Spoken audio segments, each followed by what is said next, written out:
What is up, everyone? Roy here, and you're listening to the Clemens with a Z podcast. I got another episode here for you guys in the We Were in a Cult series where I get to interview former members of the ICOC to share their life in and out of the church to try to make sense of this wild thing that we were all in. And in this episode, I was able to interview Justine. Now, Justine was a former member and was raised in the ICOC. And about 11 years ago, she began to dissect her experience of being raised in the church and began to speak out publicly. And she found that she was not alone in having suffered severe trauma and spiritual abuse. Now, Justine has a strong heart for justice and has continued to support those who have been harmed by the ICOC and the ICC. And in November of 2022, she became involved with lawsuits against these two high control groups by helping the victims to write their plaintiff statements, which can be a long, grueling, and emotional process. Now, last year, she partnered with Shell Rowland and created the organization Free to Be, which is a nonprofit dedicated to supporting all those who have experienced spiritual abuse in these two high control groups.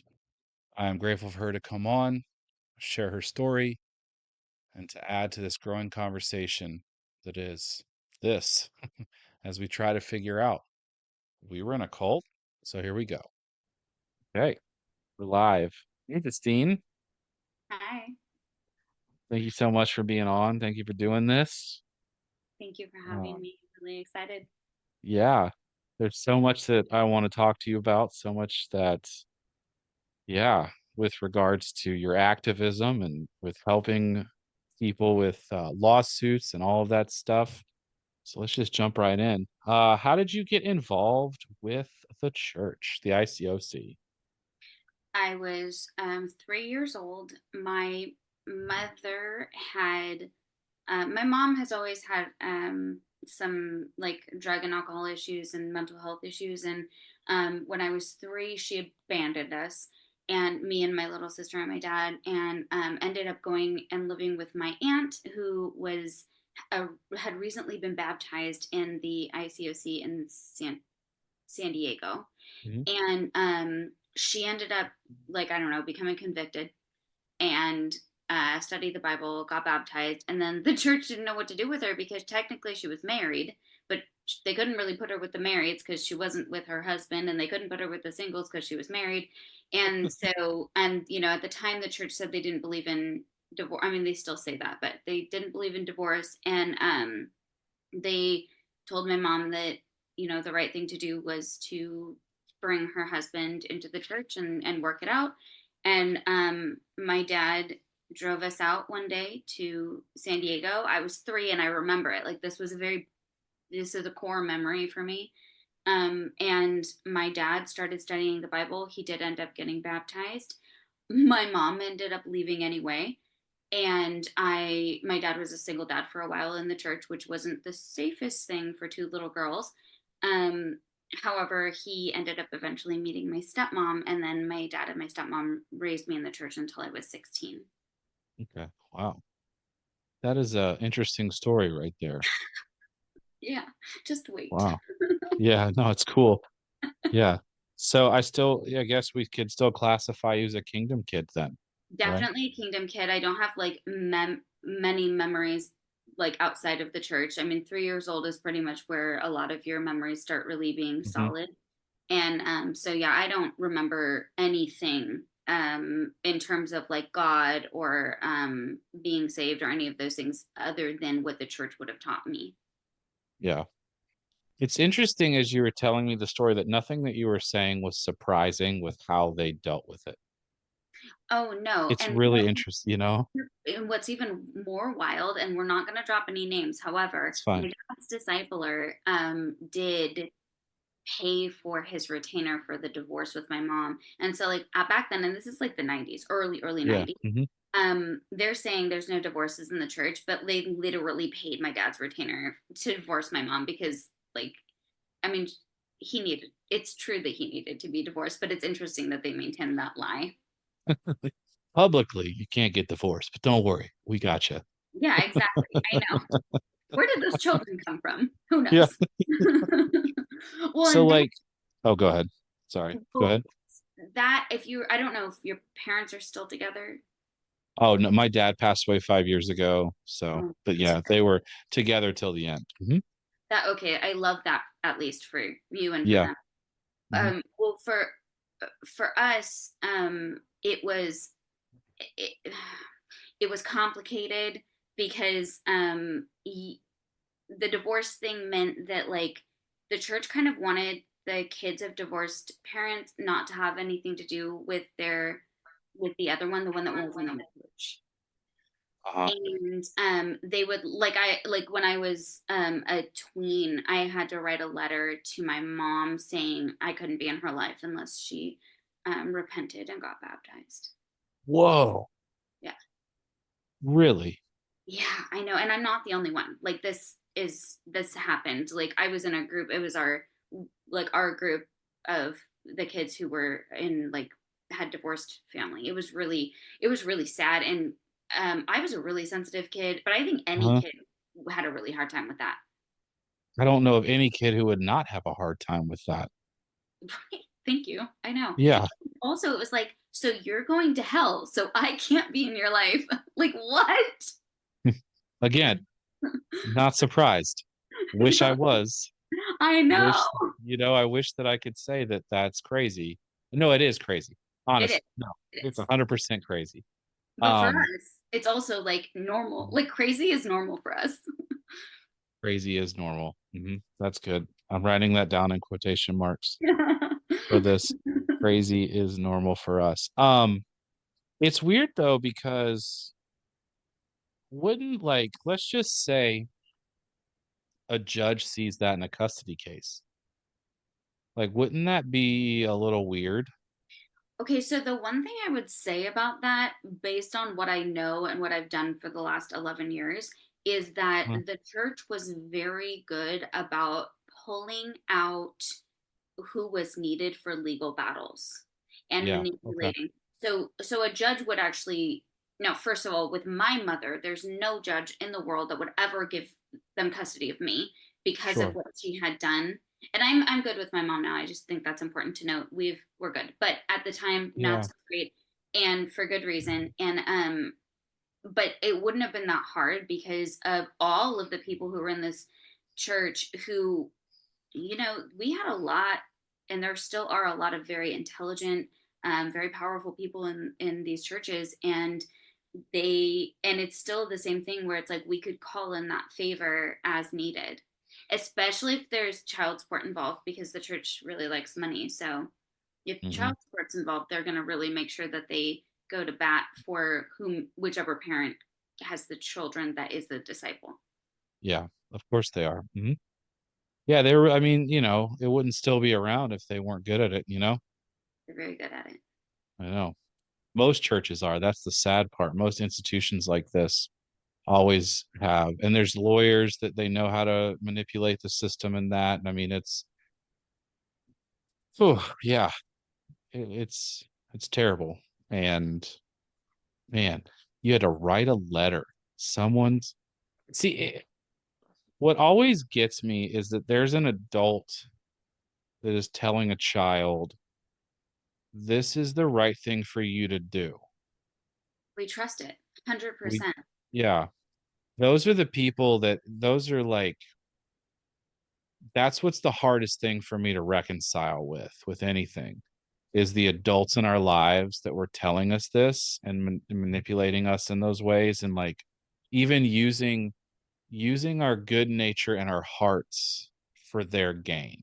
Like Manipulate. that's yeah, Fully that's the manipulating. hardest thing because you didn't know what you were doing. You were trusting an adult, you know? Yes, and that's what we were trained like. So if I don't have hardly a memory before church, right? Yeah. All I know is that I can trust, no, must trust Yeah. the people in the church, even when they do bad things, which bad things happen. But still, it was like, but the world is worse. That's what we were told, right? Yes. You know, Hmm. you don't want to be in the world is worse. So yeah, I mean, I would say though, I was a little bit obnoxious to like the teen leaders and tween leaders or preteen leaders Good and for stuff. you. But I would just be like, I had questions. I I don't know because I was really shy, but I've always like had this like sifter for truth. And when there were things, I'd just be like, well, hold on a minute. And it got to a point where my disciplers and like the teen leaders would be like, Justine, you're not allowed to raise your hand. If you have questions, comments, concerns, you can talk to us after. But then that would always turn into like a huge rebuke session. Of course. So that was lame. I mean, I'm sure that they wish they'd done something different now because, well, Yeah. get to that. At least it was because you were obnoxious and not because you were just a woman. Because that's a whole other thing that they would You see know, now. yeah, it definitely no. It was not because I was a woman. I didn't even look like one. I was really remember when we were talking about how like earlier, I know this is not part of it and I won't name names, but like we That's fine. weren't really like we weren't the cool kids. We weren't like cool enough Yeah. and pretty enough to be okay, that was totally me. I Hmm. was not. I was very actually one time told by a leader, you were blessed with a plain face and a flat chest. Well, So fuck that guy. so Sorry. I would not make the brothers struggle. Fuck that shit. Sorry. I know. I was like, wow. I mean, that hurt. In no realm is that a compliment. In no way. You can't spin that at all to say they were wow. Hey, I didn't make men struggle. Congratulations. Congratulations on that part. You didn't No, get the no, talking you're to for welcome. your You're welcome. yeah. Excuse Yeah. I just imagine an old man telling his wife, "You know, I really like that plain-faced girl because I'm not struggling after her as I'm sitting here in I know. Like, church." how did this come up?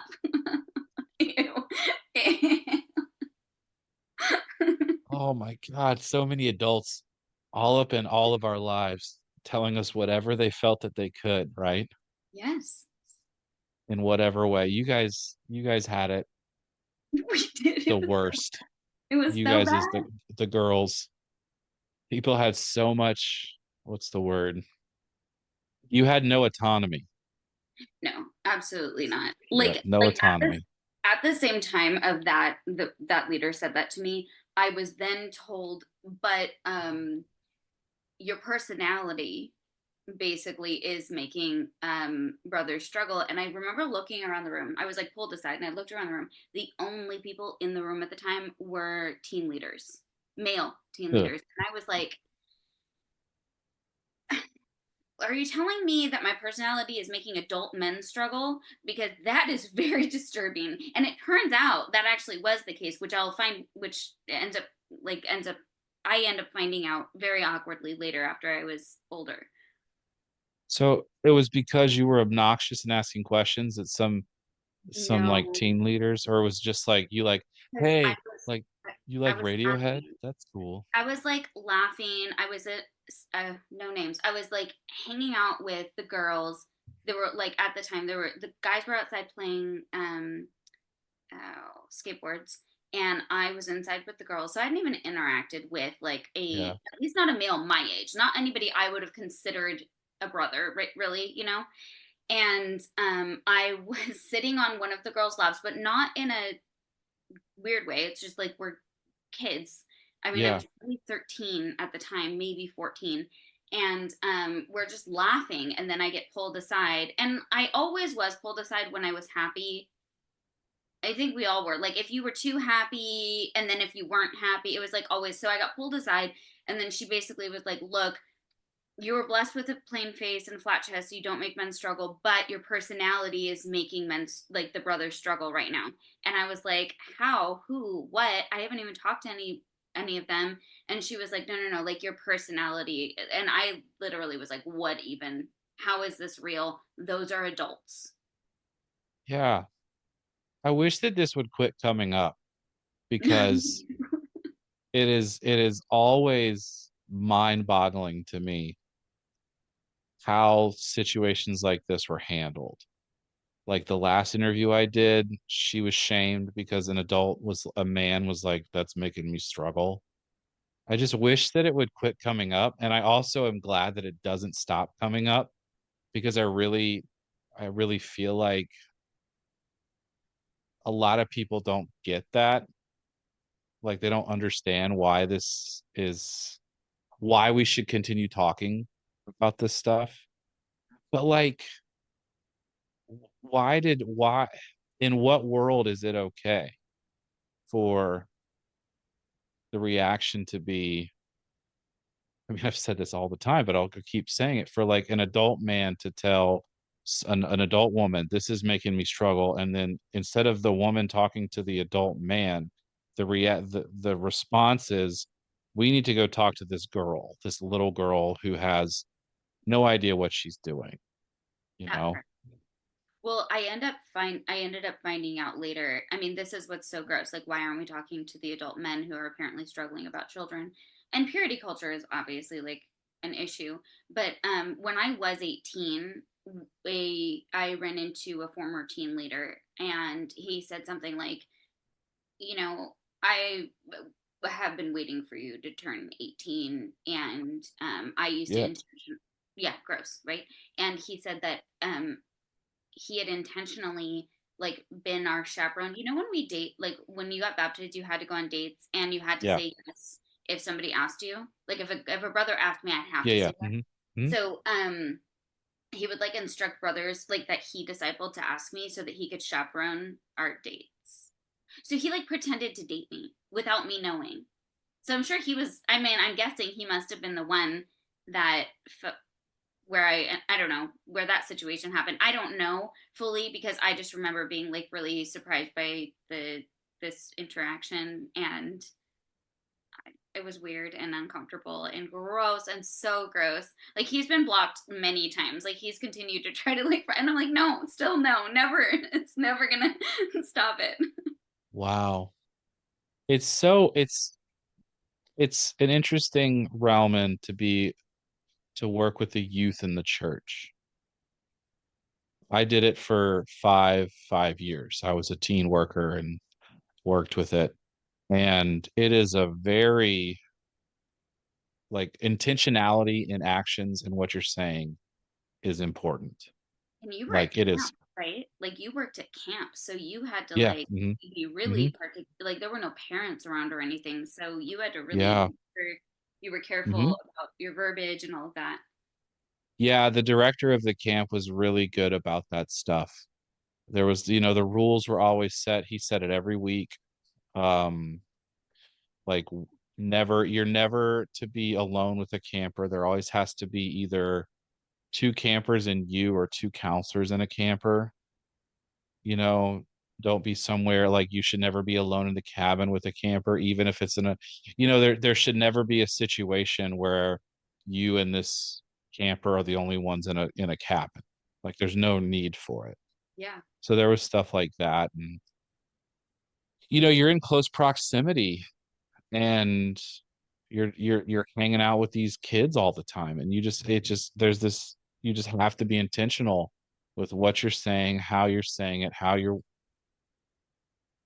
you are behaving yourself, essentially, and That's healthy though.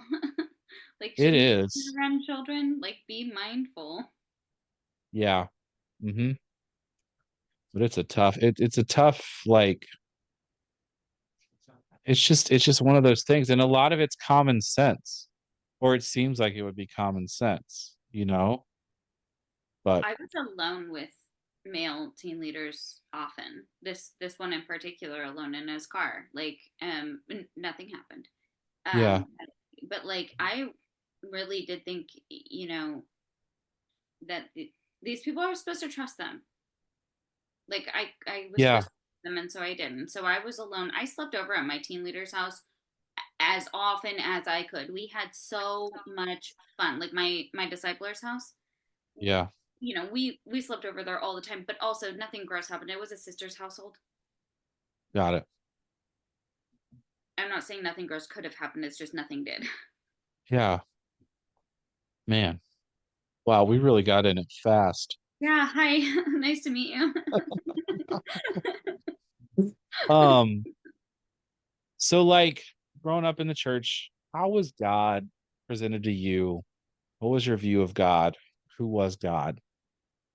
Okay, so my very first, like when every time you've asked that question, I've thought like, what the very first thing that I think of actually is when I was little, so like early on in my playroom, there was a picture and it had like this broken bridge and these little girls walking across it, and there was like an angel Uh-huh. above them.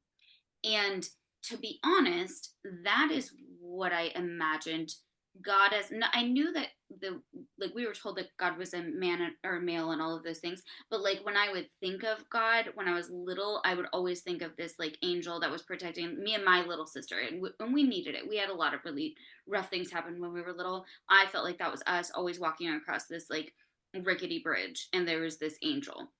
So Hmm. I would say that when I was really young, it was like that. It was almost, it was like this, felt protective. Okay. Um, but then it changed. Dun dun dun. Which we'll probably get into that when we get to the studying the Bible and the stuff like that. Mhm. But yeah, I that's cool that you had like it was a protector. Mhm. God was protecting you. A Yeah, lot of where times you hear, but then so like also though then piggybacking on the weirdness with Santa and God confusion. That did happen later as I got older. what do you mean? Okay, so you know how like in that song, like he sees you when you're sleeping, you know? Well, that I got that a little conflated in my head. And then I started getting like really freaked out that God was always watching me. And so then like and I know I'm not the only one because my kid, when he was little, one day said something like Joey didn't want to like go to the bathroom or take a bath or something. And I was like, baby, why? And he was like, because God's watching me. And I was like, God isn't. And Joey kind of said the same thing because it was almost Christmas. And I was like, oh no, like, oh, it happened to you Jeez. too. So Yeah. I don't know if it was like because I made him and like, I don't know, it just went into it's osmosis or what. But Joey did the same thing. So that was actually our talk where I kind of had the talk of like, there's no such thing as Santa. And also, there's no such thing as God, but I didn't do it that simply. Mhm. Wow. Yeah, I mean, no, I knew God was watching every single thing I did. Of course. I thought every bad thing that happened to me was because God saw something that I had just done that Like was instant bad. karma or something. Like Yeah. it was tit for tat all the time. Mhm. And it usually had because I touched myself. So I thought that if I did that, then if Yep. something bad happened, yeah, it was because of that, and God's mad at me and he's disappointed at me.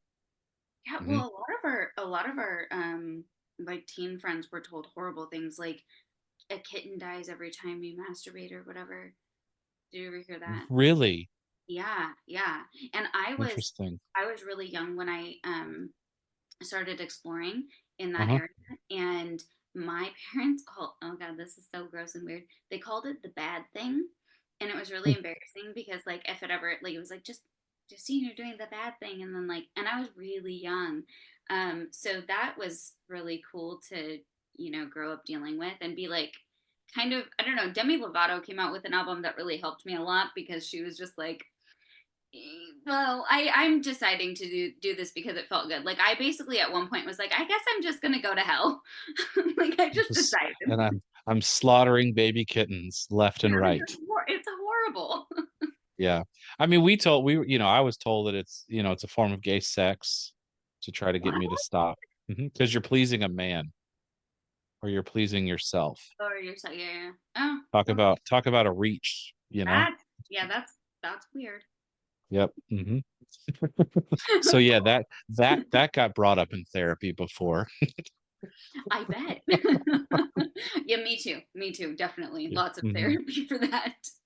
Yeah. I remember being so relieved when my therapist was like, I remember my therapist saying, I never ever want to hear you feel bad about that again. That is healthy. It Mhm. is normal. just as long as you only do it in the bedroom and or in the bathroom. Like it was kind of like it needs to be a Uh-huh. private thing, but like it's a totally healthy thing. And I was like, Yeah. you're a professional.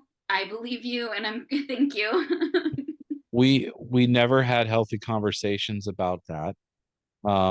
It was always just it's something wrong.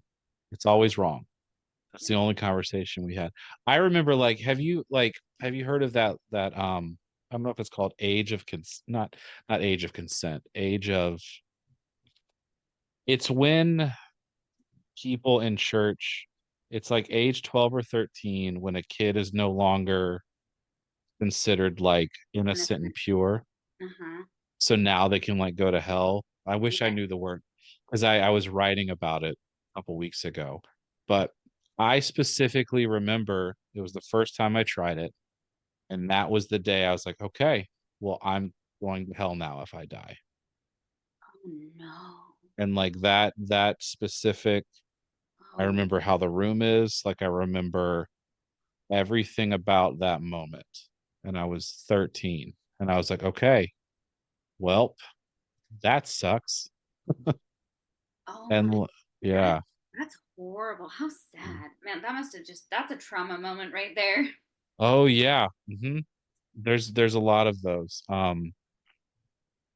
But anyway, it's just a because the adults in our lives told us this, and so we believed them, you know?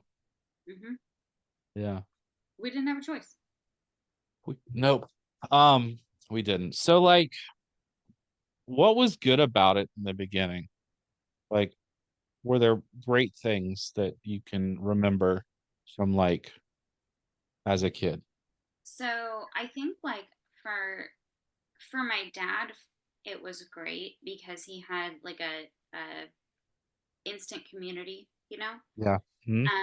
And he really needed it. He needed that a lot because he was only a couple years sober. He's now 39 years sober, so or maybe he's 40 years sober this year, but like long years sober. And he the structure of the ICOC really was helpful. It was a lot like AA, Hmm. and that was really good for him. Um, for me, good. Well, I mean, like, okay, nine. I had nine bridesmaids, but seven of them were former members of the church when I got married. So, like, I guess I would Okay. say, like, friendship. I definitely made some friendships, although those were things that were definitely used against me at different times. It's really hard for me to look back and think of what was good because it all felt very convoluted. It still is just confusing, and even the good is very tainted for me. And I have a lot of people who say, well, just think about the good or remember the good, and I'm like, well, the thing is, I wouldn't need to do that if, you know. Yeah. Uh-huh. But yeah, I mean, like the friendships, I think is a huge thing. Absolutely. Hmm. I also feel like still to this day, I have like a really big, an understanding that family doesn't necessarily have to be blood. And I know that like this is a little controversial, but I would say chosen family, for me is very important. The people that are the closest, some of the people who are the closest to me are not blood related, and some people who are blood related to me are essentially dead to me. um i i I don't do it the way that the church did at all, but I have figured out how to find who's safe in my life. Not that the church taught me that, but what they did do is teach me that if you weren't a disciple, then you weren't family. Therefore, for most of my up until I was 16, I thought, I had like 300 family members or like 1,000 maybe, you know. And then Hmm. Yeah. but as an adult, I sort of still use that um as a way of thinking, as like I can choose my family. Yeah, I'm the same way. You know, we lived states away from a lot of our relatives. And although we would see them a lot, the people that were in our lives the most were people in the church. And then as time goes on, you just have these people in your life that are there for you at all these times. And it's not that there's ill will or anger towards people. It's just if they're not, they're states away, we're just not connected. And so Yeah. friends that I have are friends that I consider family, and it's like 10 plus, 20 plus years of friendship. Yeah. That's how it is for me too. Hmm. Yeah. So like, which is something that like even talking about this and processing this whole thing that we were in, like I wouldn't have the friends that I have if I wasn't in this, you know? Yeah. It's that's the thing that's so like, it's weird to just I don't know, because in one hand I'm grateful to have been in it because I've met these people, but then it's like all the crap that we're like working through. Like, why us? I don't. That's the. I think of like sometimes like, why me? Like, why did if you agree to things before you come to this planet, why did I agree to this? But I then, mean, but I think too, some of us, it's like this was gonna happen to someone anyway. Like all of this was gonna happen to a lot of someone's anyway. So I guess maybe no, it's so hard for me. I hate it. I wish no, none of it had ever happened. But because it did, here I am.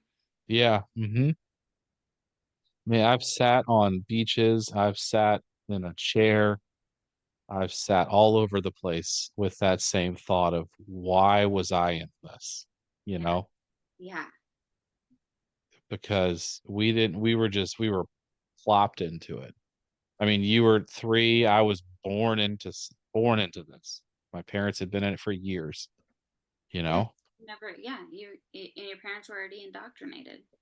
I mean, I've gone down, rabbit holes of like, because there's the whole philosophy about souls choosing each other before they come, and so there was some reason that I met my parents up there, and I we made there's something I needed to learn through this. I've gone through all sorts of things trying to figure it out, but I feel like the less I get into the why me, the better I am. Yeah. I focus more on what I can do now. Yeah. And Uh-huh. and I have definitely dedicated a lot of my life into what Yeah, I'm you doing have. now. But I do have my moments of Hmm. just grieving. I think I grieve a lot for little Justine, whose innocence was taken way too soon in so many ways. Like it's not Yeah. just like with the essay, it also is in the way like all of us were shamed. Like when we did something wrong when we were little, it wasn't just wrong, it was a sin and we were going to hell. Like Yeah. that little, just when I think about like little me, I'm like, oh baby, you should never have felt that. Yeah. Hmm. There's lots of dark moments where you get caught up in that. Yeah. Yeah, I think about him too, the younger me and all of that. And I think talking about grieving this is important. We haven't talked about that much, grieving what was, because so much comes up. And I think there's not like many times that go by where something about my life in the church doesn't come up, Right. you know? But it's one Right. of those things, it's like you have to face it though, you know? We can't like push it under the rug. We can't just like hide it in a closet. Like it's A gonna lot come of out. people, a lot of people do though, and I know that like with like the activism that I've been involved with, I have really upset people for bringing this stuff up. Like I've been Hmm. told it was not your business to make me remember that. And like here's the thing, it isn't, but at the same time, this really happened to us, you know? Yeah. Hmm. And that's very hard, and it is not my job to force somebody into healing or force somebody to recognize what they don't want to, and recognize that absolutely I wouldn't want to. At the same time, I really, ooh, that, stubborn Justine really really really wants the church to acknowledge it and take responsibility for it, because I think like that would help a lot. Well, there's a saying that I've heard where healing doesn't happen until the hurt gets a voice. Ooh, Yeah, now I'm feel free to use that if you want to. I will. Um, because It'll I think about that I do what? What'd you it's gonna say? go it's gonna go on my Instagram. Yeah, you do. Healing doesn't happen until the hurt gets a voice. And like we at some points you have to talk about it because if you don't talk about it, it just starts coming out in all these different areas of your life, whether it be a physical thing, whether it be how you interact with other people, whether it is like it walls you in and you become a recluse. Like like you have to talk about it. And I do think that like for some people hearing this is triggering, and I understand that, and I'm empathetic to that, but I'm not empathetic to someone saying we just shouldn't talk about it. Let's just move on. Like it's like okay, you know, lucky you that you don't feel what I feel, you know? Yeah, I mean, and I don't know that it's lucky for them. It's avoidance. Like avoiding your feelings isn't healing either. Yeah. Um, it does bleed out somewhere, and trauma is stored in the body. Yeah. So, I mean, this is it's going. All of this is going to come out. I just like you and I are the people who have figured out that talking about it has been healing, Uh-huh. and I not everybody is ready for it, but look at the people who are. Like even earlier you were saying how many people have reached out to you to be here, like, and speak with you, and it's like, whoa, yes, because this is what we've needed for so many years.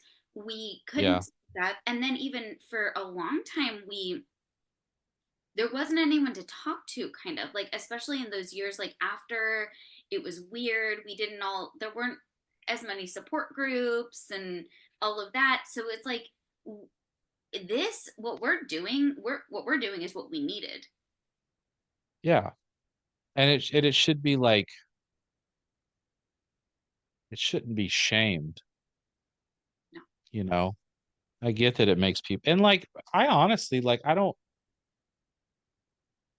sometimes when I tell people things or you talk about it, it's not like I need anyone to do anything about it. It's like if we share this with people and it makes them feel uncomfortable, I get that. But my first question is, well, why does it make you feel uncomfortable? Why do you feel the need to like tell me I saw it wrong or I felt it wrong or like no, that's not what we meant. Like just listen. Like that's all. Yeah. And if you listen and go, and walk away, then great. That's all. It's just it's And maybe this one isn't for that person. Maybe it's for uh, someone else, like who knows. This one episode might just be for one person. yeah, We don't know, but it might just be for you and I. Maybe we just need to hash this. sure.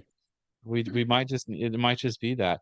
What always brings me back to it is like I'm 43 and I still think about the first time that I touched myself and the shame and the guilt and the heartbreak that came after that. Yeah. So I need to keep talking about this. Yeah. Maybe not publicly, maybe that like there's therapy and there's room for that, but like it's just an example of like, yeah, I I need to talk feel about that it. too. I feel that too because I remember I also described like a moment that I was like, I guess I'm just gonna go to hell then. Like Yeah, it's very similar. yeah, And I just couldn't understand if something did make me feel so good, why is it so bad? And like those uh-huh, things didn't make any sense to me. Like it's like the apple in, the Garden of Eden. Like yeah, why would it look so good? Why would it taste so good? Why would it even be there, God? Why yeah, would you do mhm, that? yeah. And that, Move the and there's like tree. I had a small panic attack on a New Year's Eve date because of church, like 10 years ago or 15, yeah, 10 years ago. Like stuff like that because of like how we had to like so there's things that like it comes out of these areas in our life and if we don't talk about it, it's just going to keep coming out and it's just going to affect us either physically, emotionally or spiritually. So, it's cool. I mean, if it's not for you, it's not for you. You don't have to listen, Yeah. you know. But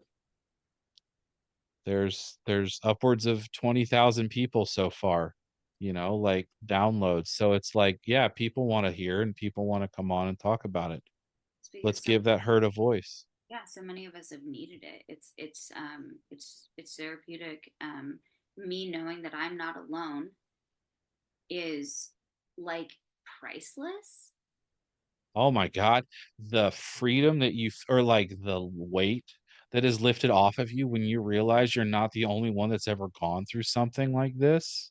Oh my gosh, starting our conversation, and I was like, I don't have to explain that I was raised in a cult. Oh, wait, I didn't answer the last question. But like, how nice is it to talk to somebody who gets it? And I don't even have to be like, well, like, oh my gosh, Yeah. beginning of therapy, I was like, where do I start?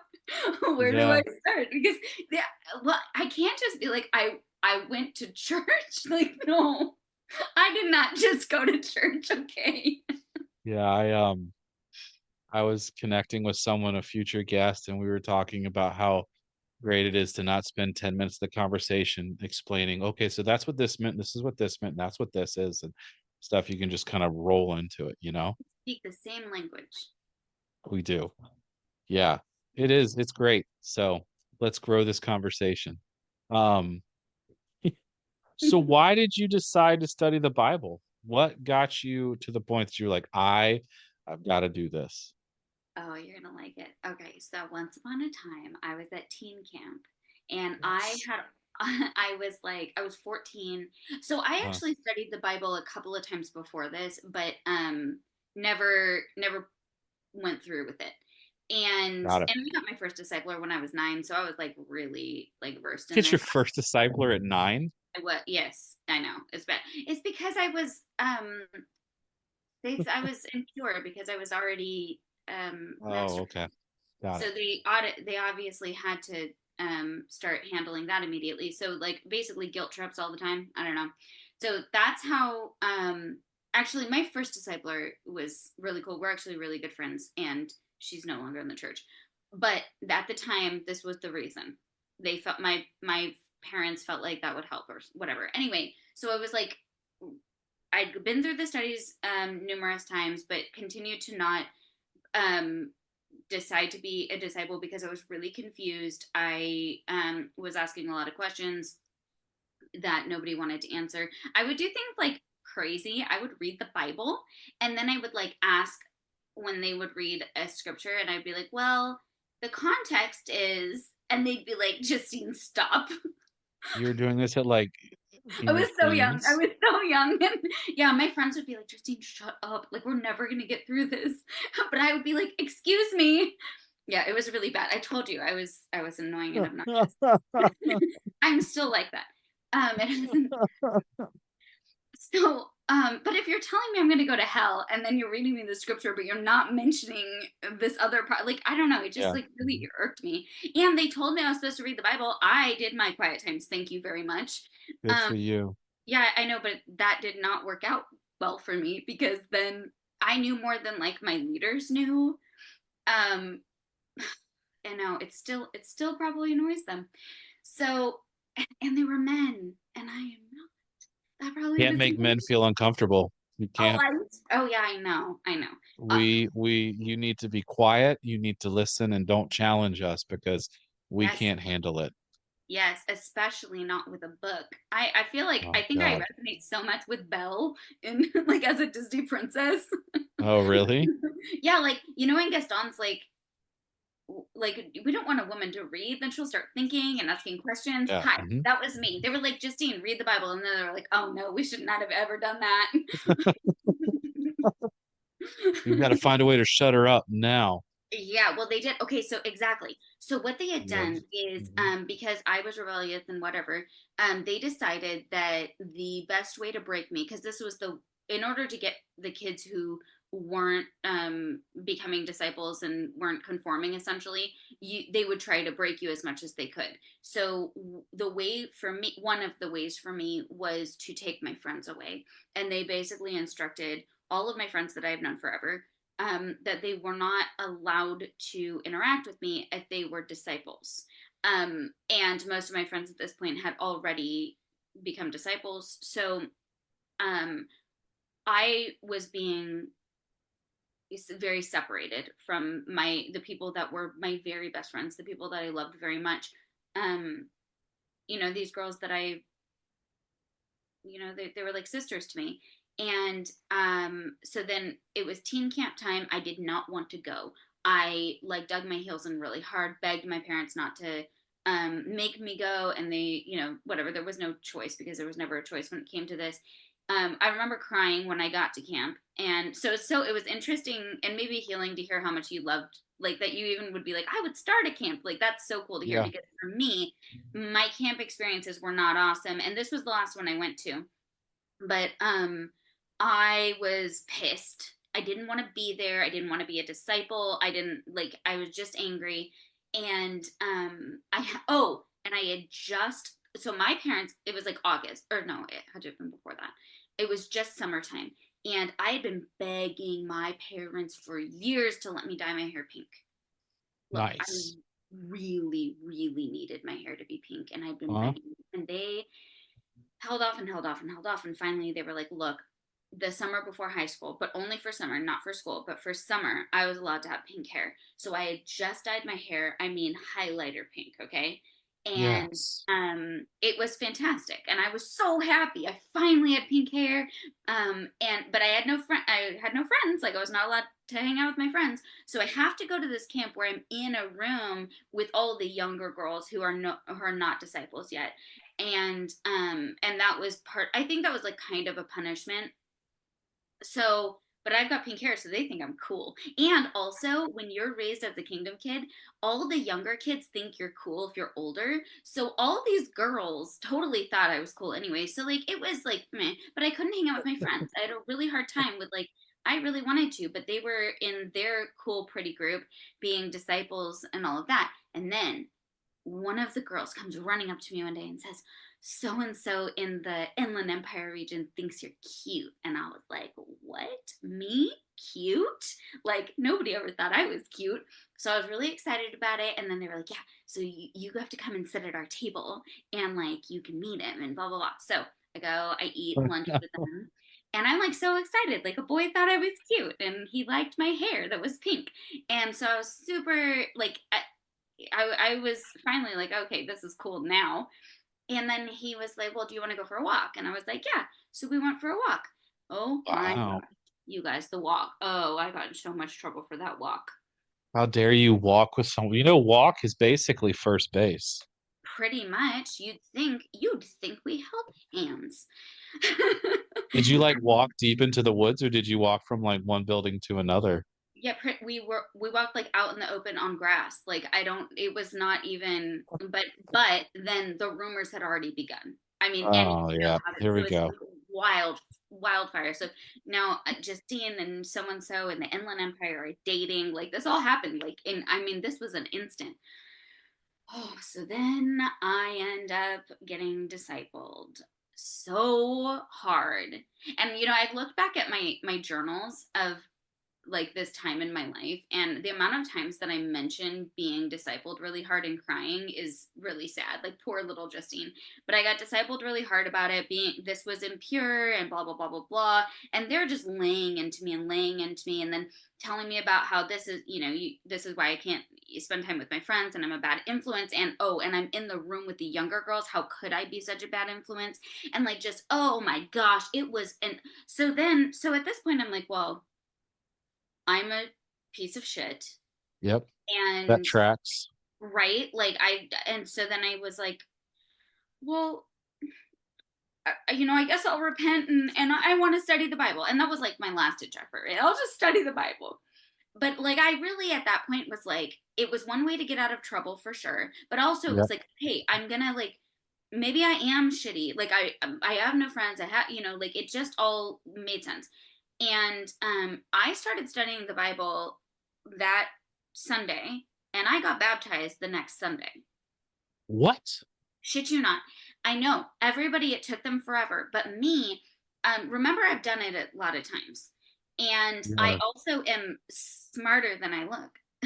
And I was like on it. I was like, I got it, I got it. But you know how somebody has to be broken before there's always the thing.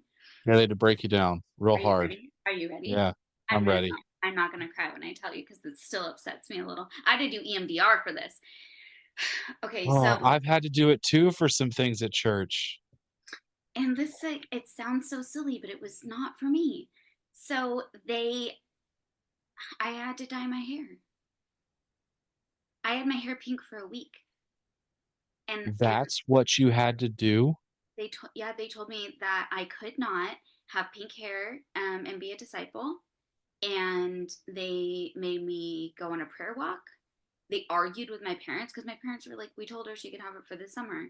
And but I always knew that the church was more of my parent than my parents were, you know. So my parents didn't even realize that. I have had to tell them that they were more my parents. Like the church was always making more rules than my parents did. Um, but yeah, I was devastated. I was really upset, and I like um it was just really sad, but it was breaking. It was very much a breaking because it was part of, it was an identity thing. It was me being a little bit different than everybody.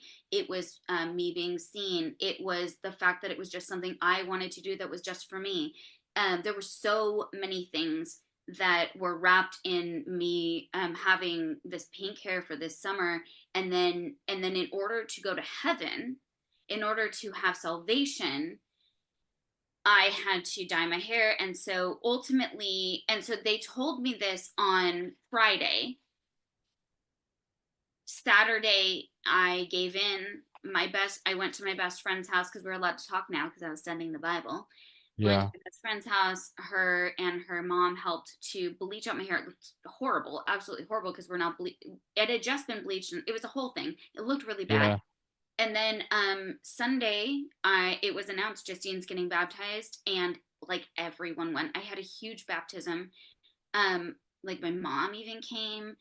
Like it was lots of leaders. It was big, and my one of my big moments then was I they we go into the ocean. So it was in at Point Magoo Rock in like almost to Malibu, in the ocean. And so we go in the water. They bring me out. We're walking back up, and I am like, oh my God, they lied.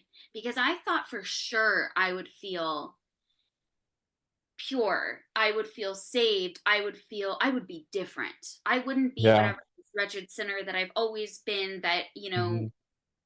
was a bad influence to the younger girls just a few days ago, and who was rebellious and all of the other things that they called me. And I came out of the water and I was just myself, and I was just cold, and then I was just mad. Like I was more upset. I dyed my hair for this. Like literally, I dyed my hair for this. I was so pissed. Oh my god. And I remember like specifically my friend's brother coming up to me. Like, people were like giving me hugs and stuff, and he comes up to me and he was like, "Hey, how do you feel?" And I know what he was asking. Like, I know what he was asking. And I shook my head and I said, "Cold." Oh, I know. wow. I was not going to lie to them. I was not going to lie to them because I felt like they'd lied to me. I know there are people who have had good experiences with baptism, but it was really shitty for me. And it's so public.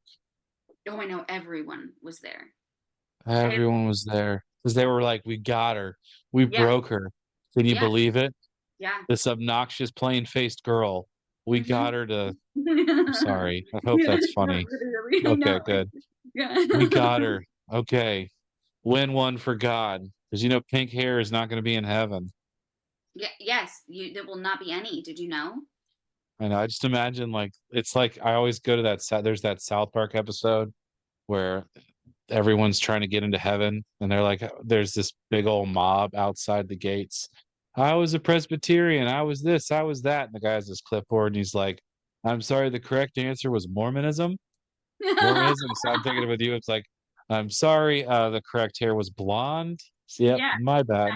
exactly. I'm sorry, my hair was pink. I can't go there. It's so hard when this idea of your baptism is built up like it was for us, and then you just don't. Because I don't remember feeling much. I mean, I was embarrassed. Mine was embarrassing, but that was because they filled the baptistry too much, and I'm a bigger guy. And so when my dad baptized me, like all of this water came out and like flooded all around almost to the front row. And I get out of it and I see people laughing. And so that's like my memory of baptism. But No. like and it's so public and it was at church, you know. And someone was mentioning this on prior episodes about how they wished it was just more intimate. Like, Yeah. why did it have to be so public? But Well, we were that in was an our thing. evangelical church that Yeah. everything was about what was being seen, Oh. and ultimately everything needed like a receipt, otherwise it didn't happen. Evangelicals like love baptisms. Like I've been like visiting I've been to so many other churches for work for my old job and just in my own like research for writing and for this podcast. Like baptisms, like I've been to churches where like the baptistry, like behind the baptistry is the backdrop of whatever their cool hip saying is for the baptism, like finally, or like another one for the Lord, or like something like that, or like something silly. And then everyone who's getting baptized has their cool shirt on, and there's like the music is playing, and they come out the water, and everybody's cheering, and there's pictures that are being taken, and My gosh, I have there's such always a whenever I see stuff like that, like on Facebook with my friends, and like if any of you are hearing this, it's not judgment. It's just it is hard for me. I have a really hard time seeing that. I don't have judgment for the people getting baptized. There's no judgment on people getting baptized. If you're feeling something and this is what's calling to you, hell yeah. Dunk in the water, get Right. it. Like Right. that's your my judgment is for the people that are putting the all of it around the baptism. Does Hmm. that make sense? Yeah. Like it's the pastor that's turning this into a show. Yes, it It's is so. it's the fact that they're feeling like they have to put all of these things here because I mean, it's kind of like Christian, like watching these baptisms. They're just like, yes, yes, yes, Yeah. more, more, more. Have you seen the show Righteous Gemstones? Every episode, it is. I loved it. And doesn't it like are you like, oh wow, Yep. this reminds me. Yeah, they're a little bit more showy, but like I remember oh, there's a lot of it. Yeah. Was it that the first episode where they're trying to baptize those people in the wave Every pool? Yeah. But Uh-huh. that's like I could see Kip doing. Oh, are we allowed to say that? I could Yeah, see whatever. I could see Yeah. whoever is in leadership. I mean, he's not, but whatever. Whoever's in leadership, I could see them literally doing something like that. And that's how it was. Like when we were kids, remember Hong Kong, China? Mhm. Like Yep. We've just made it behind the red curtain. yes. Uh-huh. Oh man, Just that's wild. everything was definitely like it was a show, and I'm not saying that people didn't really believe it. I know like my parents definitely did, like my dad and my step, Yeah. like they really did believe it. They really, I believe that they were like, if there's a true Christian or whatever, I think that my parents really do, you know, really were that. They are good people. um I think that a lot of people were, but I also think like it was really unhealthy having like teen leaders who had never had teenagers. Yeah. Mhm. That was not healthy or good. Having like literal or hadn't had kids yet, and then they're like the teen ministry leaders. How is this? Yeah. That that is not working. Mhm. So many people fell away when they started having children after they were like leading the teen ministry, because they were like, well, I don't want to treat my child the way that I treated Justine. Yeah. Mhm. Crazy. So, I'm really I'm sorry that you had to re-dye your hair. Me too. Like that sucks. I I know. wished that I had the balls to do that when I was a kid. I always wanted to have blue hair. You should have. I know I should have. There was That's just I wanted to please people, you yeah, know? yeah. So good for you I to get do it. that. I just at that point I remember feeling like I would never be able to please people. Like I was Uh-huh, already such a fuck up and was such a sinner and all of those things. Like there was nothing I felt like there was nothing that I could do that was ever going to be good enough. uh-huh, And which is how like I ended up getting very very ill. I ended up with an eating disorder. Like and I 100% blame being raised in this high control environment, but mhm, I wish that you could have had blue hair because there is something so fun about being a teenager, being able to express yourself and be a little bit different. Like that week of pink hair, even though it ended up being like a mess eventually, like maybe it was 2 weeks, but it was I was so happy. I was so happy to finally have yeah, hair. But I did when I first started blogging about the church, I dyed my hair pink. Um, nice. and I had my hair pink for like 8 years, like pink or purple for like 8 years after that. And I did a post and I called it baptized because Yes. that was for me when I, as an adult, like I was 26 or 27 years old and I bleached my hair, dyed it pink, and had pink hair.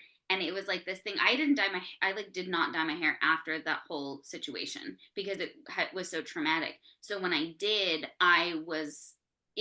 that was my real baptism. That was my moment of really standing in myself, and then it kept it that way for even when people were like, "You're a little bit old for that." I was like, "You don't actually get to tell me. Just wait until I go gray. I'm going pink Yeah. again, guys." Yeah, I think that like for me, nobody was telling me I couldn't do it. I just for me and when it came to like those years in high school, like I saw who was getting like the praise and the good stuff and all of the attention and how I wasn't getting it. And I knew that like these things that I like isn't what all of these kids like. So I need to like that stuff. Oh, you Like had to.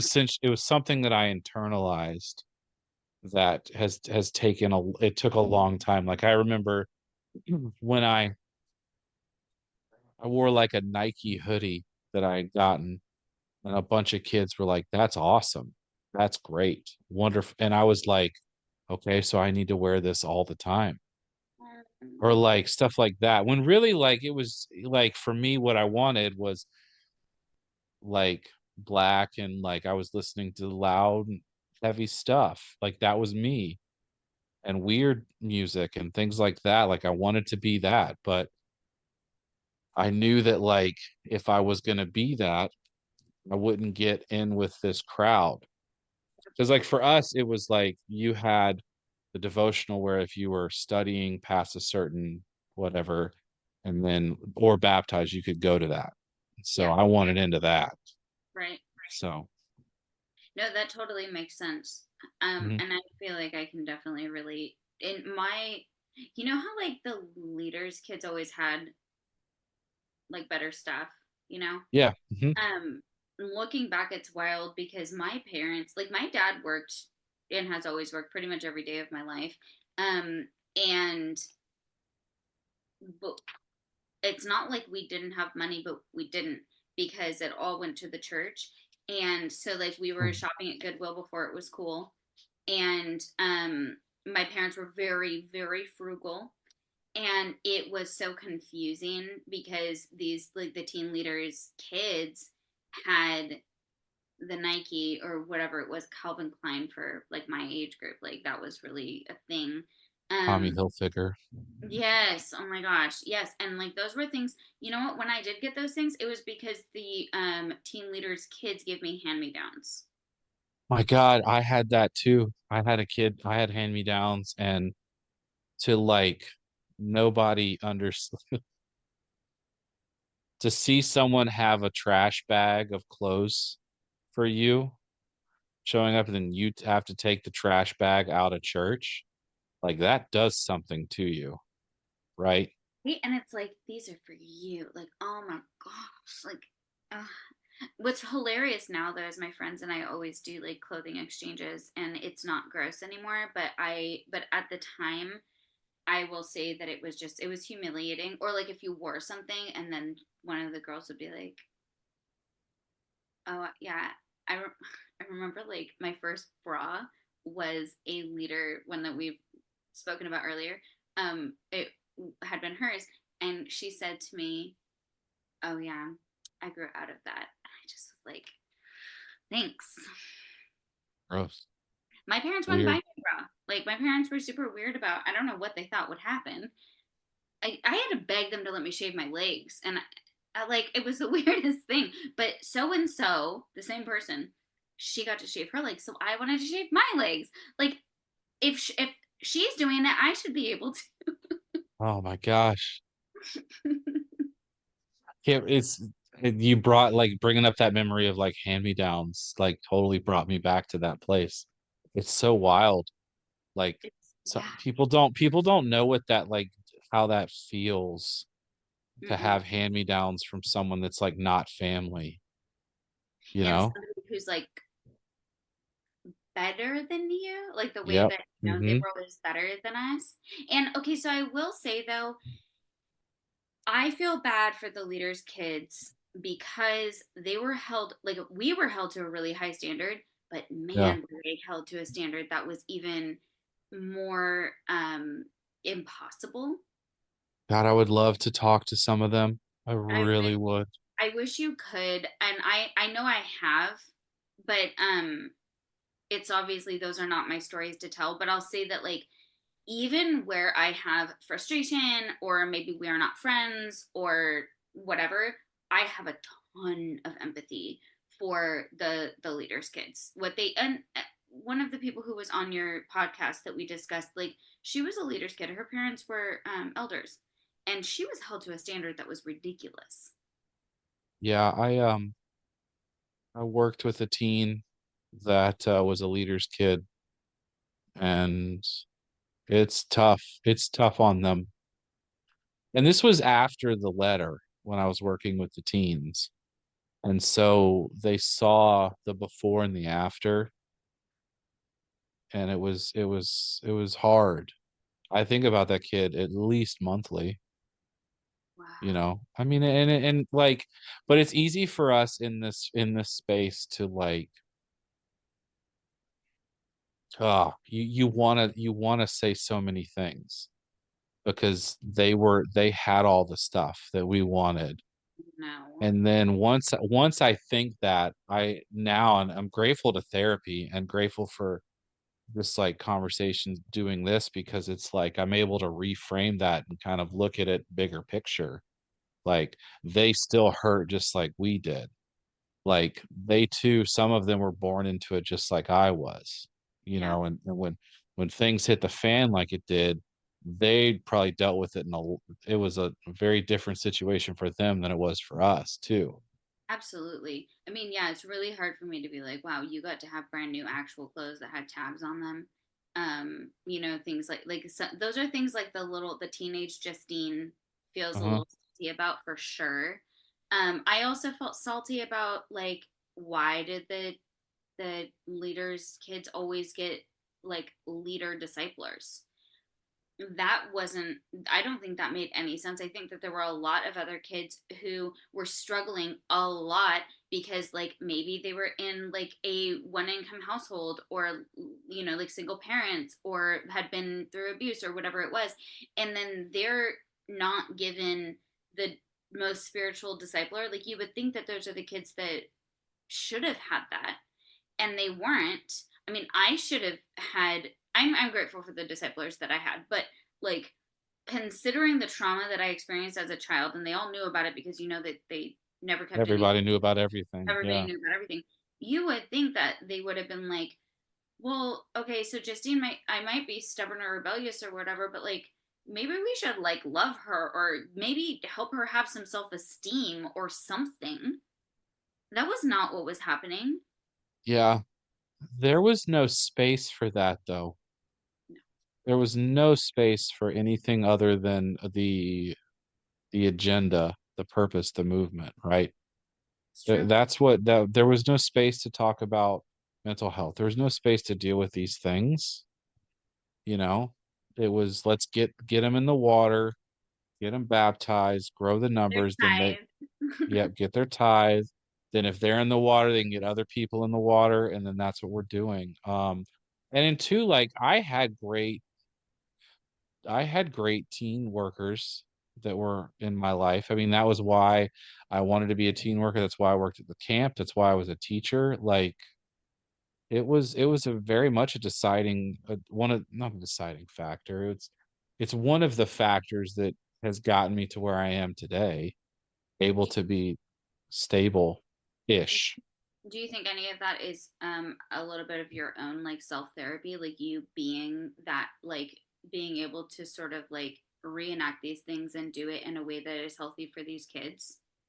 Girl, that's we can unpack that, and that's gonna go down some kind of rabbit hole to where I mean I had to get out of it because of I was using these kids to heal me, and Okay. that in turn like that's why I don't teach anymore. That's one of the things. I mean, yes to that. We could Yeah. go for another whole 45 minutes and we could unpack that. It I is, but yes. I Yeah. relate. Short answer is yes. And no, but I did inherit I really did I wanted to be that for kids and for teens because of what that did for me. You know, being seen and being heard is one of the most powerful things for anybody. Yeah. And to have that, and it was always in times that I feel like if I hadn't have had that, I was going the other direction, you know? I mean, I had when I left the church, I left in my junior year of high school because I couldn't keep up with all the I got so tired. Yeah. There were a couple of the teen leaders that actually like called me and talked to me. And like in a way that wasn't like, hey, we're just trying to get you back because we got to get you in the water. It was just like, how are you doing? And I remember there's this picture of my high school graduation party, and there were of the three of the guys were at my party, these Wow. teen leaders. And it was mostly kids from my high school. There was zero church people, but these guys were there. And it Yeah. was like, okay, you know, yeah, you give a shit about me. So when things happened and I decided to come back, they were the first people I called, you know? So when it works, it's amazing. Yeah. But then when they're telling you to, dye your hair back to pink because God's not gonna let you into heaven, I Ugh, think a we little might have different. gone a little off course here, you know? I'm gonna be mad about that forever. Yeah. Um, so I usually ask when did it get weird, but I feel like we're getting to where it got weird. But like Okay. when did things get to a point where you're like, this isn't making sense for me anymore? So I questioned really early. I remember the very first time I questioned hardcore, I was 11 actually. So I got baptized at 14. But when I was 11, I remember saying, I couldn't understand why God would, oh, around the time I had to write that letter to my mom, Yeah. I couldn't understand why God would make anybody go to hell. My mom, even though, yeah, I know that my mom didn't do great things, but like I still felt like that was very extreme. Hell is very extreme. And then Yeah. I asked, and then so I would ask those questions, and I just was like, at one point, I remember being like, I can't believe in this. Like, I refuse. 11 years old, I just was like, I can't believe in a God that would do something like this because that's mean. And what about kids who are in other countries, who maybe never nobody could ever share their faith? Oh my gosh, that's a whole can of worms we could open too, is just sharing your faith. But I just like couldn't understand why that would be possible. And then when the answers that I got were like, well, those kids, if they never heard it, then they would go to heaven because they never heard it. And then I'm like, you guys are just making up weird rules and I don't like it. So I did this like up and down situation, like roller coaster of like, I don't believe, but then I'll try to believe, and but I ultimately questioned way more than anything. So I would say that I really did notice things were weird at a pretty young age, um and then I got sick. I got I ended up being diagnosed with anorexia. Mhm. And through unpacking all of that, it turns out that I felt completely unworthy, and I felt extremely guilty about, like, specifically one of the things was those kids in third world countries who maybe would never get the message, and so like they were gonna like go to hell, and by the way they were also starving, and like all of these things, and I just like internalized this whole thing. And also had been told that I was somehow making people struggle, and it was a whole thing. Oh, and then my sister was told that she was too fat to study the Bible, and like I should Too fat to study the Bible. it makes me so mad. Like my palms are sweating right now. Yeah. They told my sister, oh my god, I hate this. That'll be the thing that makes me cry. My little sister, who's like just so sweet, she got her discipler, and they were going to start studying the Bible, and they like went to a Starbucks, and she was so excited. She had her notebook and her Bible, and she's like ready Oh to start God. studying, and her fucking discipler says, "Stop. Um, you're too fat to study the Bible. You're gluttonous." And my sister then at probably age like 10 or 11 was fat shamed and told she was going to hell. I'm so angry about that still. He was how old? She was probably 10 or 11 because we were really young when we started being, remember, I was 9 when I got my first discipler. So if I was already going through this, my sister would have been right after me. We were only 15 months Jeez. apart. Yeah. It was so cruel. It was so cruel. And like there was a lot of cruelty in that church, but that is one that's like really hard for me to stomach. Yeah. All right. I'm surprised. You got me. I'm surprised. I would think that they wouldn't say like ah, No, she would literally be told she was sinning for eating. Like it was oh, jeez. horrific. Okay, so then there's me, and I wasn't being discipled on that because I wasn't. It's like I Mhm. was just little naturally though. Like I was just small. And that was, you know how you were saying like when you wore the Nike sweatshirt, like ever you were like, oh, then I should wear this more. That I kind of was like, I better not ever gain weight because I see the way that you treat her. It was horrible. So then I end up getting very sick though, and this is over Yeah. years of, we don't even know when it probably began, but I ended up being diagnosed and hospitalized when I was 16. And that's when I really found out we were weird.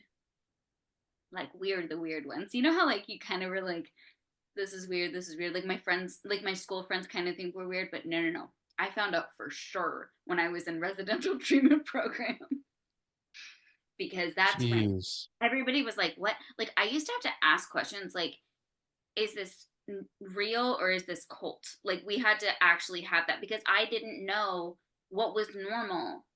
I didn't know what was healthy because I had been raised in it, and they'd be like, they would constantly be having to be like, no, no, you can't say that. When you say that, it triggers so and so, and when you do, and I'm like, what are you talking about? Yeah. This is all I know. So that's when I Yeah. realized we were the weird ones. Yeah.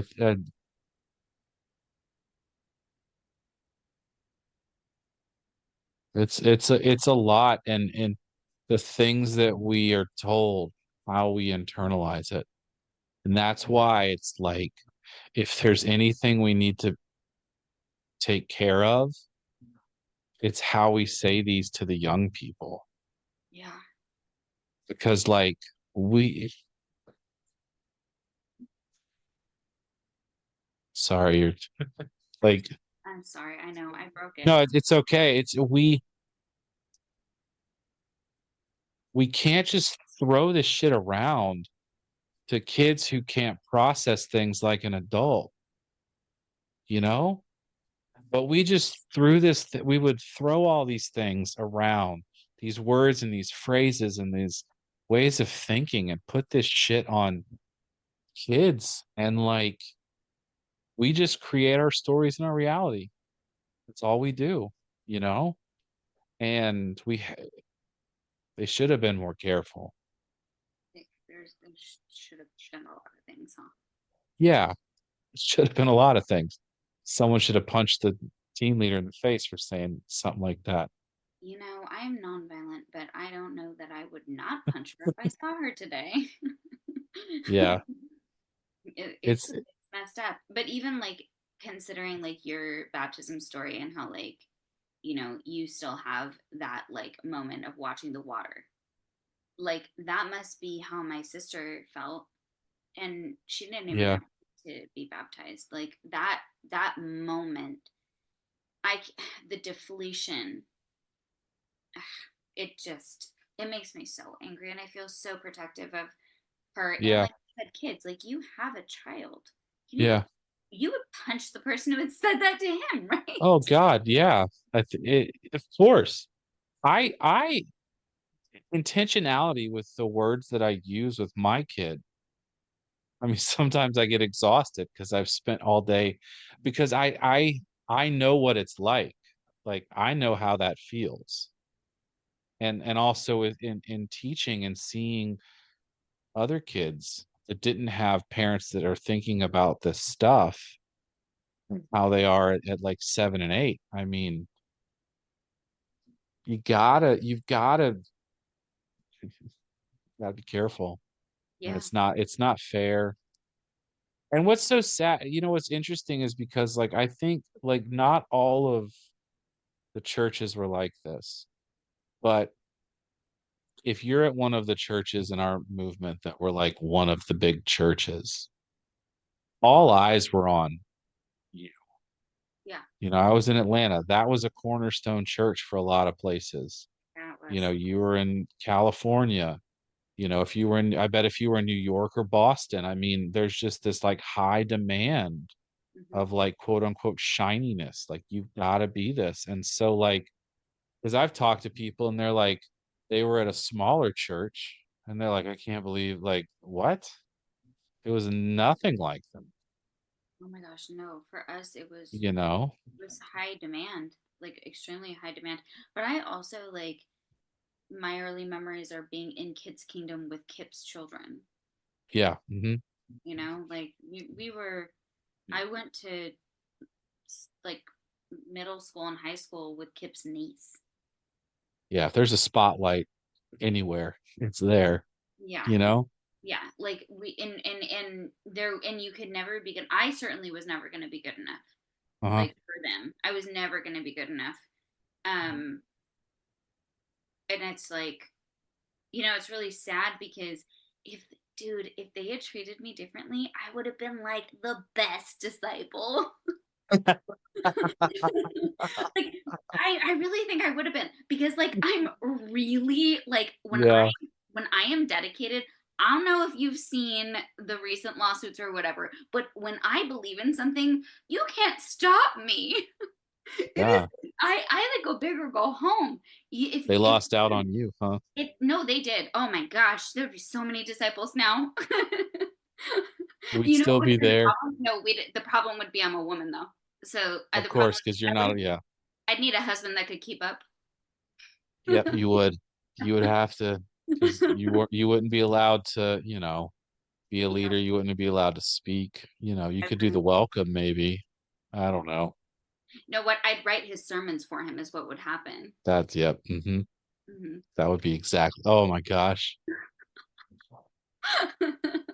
I'd be the Wizard of Oz. I'd be behind the curtain.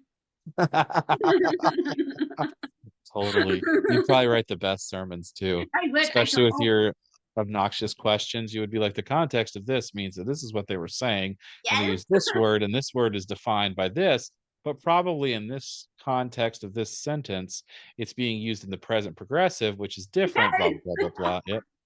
And then my Uh-huh. husband would get rebuked because he said Yep. it, not me. Uh-huh. Yep. I Oh, actually man. went through a period of time when I had first created the support group for survivors. I went through a period of every Sunday I would write a sermon, and it was Oh, like really? intentionally to like debunk the things the church would say. Yeah, I went. Oh, Yeah, it was. I had a really good time doing that. I bet you did. Yeah, That sounds it awesome. was very therapeutic. Yeah. So so you left pretty soon after all of this, or So I was in. So my parents put me in the treatment program, yep. and Mhm. at around all at that same time. This was 2003, so it was right around the time of the Crete letter, and I'm in treatment. I'm in a. This was a big moment. I'm in treatment. It's a family session, so my dad's there, and with my therapist, and my therapist turns to my dad and she says, "You can never go back to that church. Your daughter's life depends on it." My literal therapist said that to him. And my dad said, Wow. and my dad said, "Well, actually, something that we were planning on telling Justine today is look, we were marked and disfellowshipped, and we won't be going back." Your parents were disfellowshipped? Yeah, because the church had said basically that I couldn't go back. I think they knew I was gonna be like deprogrammed in there. Like, in I was in like a 90-day Yeah, yeah. Mhm. right? Uh, I think they knew that like that was going to be the end. I also was like kind of a pain in the ass, if you haven't noticed yet. And they were, and I may have been caught sneaking out the window with another leader's child at one, like whatever, we were teens. But a few things that happened that also I was obnoxious. It was her so it idea. wasn't really just a walk, was it? No, that was a walk. Yeah, I'm just But with her, no, no, we were really gonna meet boys, but her dad caught us. Oh my god, that moment! It's great though. We're actually still friends. She was in my wedding. I was in her wedding, and whenever he sees me, he gives me shit about it. Um, Interestingly, he's still in the church, but I was getting into a little bit of trouble. I was being pretty rebellious. Also, though, remember, I was starving. And yeah, when you're hangry all the time, you are not yourself. no. And this was, we don't even know how long it had been that I was kind of like living this way. So I wasn't well, and obviously not making decisions, in a healthy way, and was in what I believe was a cult. So like there was a lot going. I didn't know it was a cult then, but like I was going through a lot. So my parents though were like, we just want her to be alive. Like also I think that for them they were like, wait a minute, like we want our, like we choose our child. And but up until then we'd all been given the hierarchy of there's the church, there's the husband, there's the wife, there's the children. Like it was always Yeah. like, we were the lowest on the totem pole. So, and I believed that, but I think like this, when the doctor told my parents that like I could die, they were like, wait, no. How? They didn't understand. Also, my parents didn't know. So it was in this session that I had, one of my assignments had been to like talk about the hard things in my life, and literally the hard things in my life were church. And my parents were like, "Oh shit."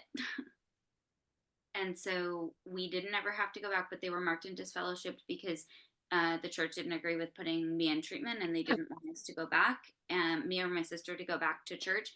Um, and my parents were like, "Well, we're choosing our family." And my dad said, "This is really sad. I'm sorry I'm giving you all the sad things today." Um, It's fine.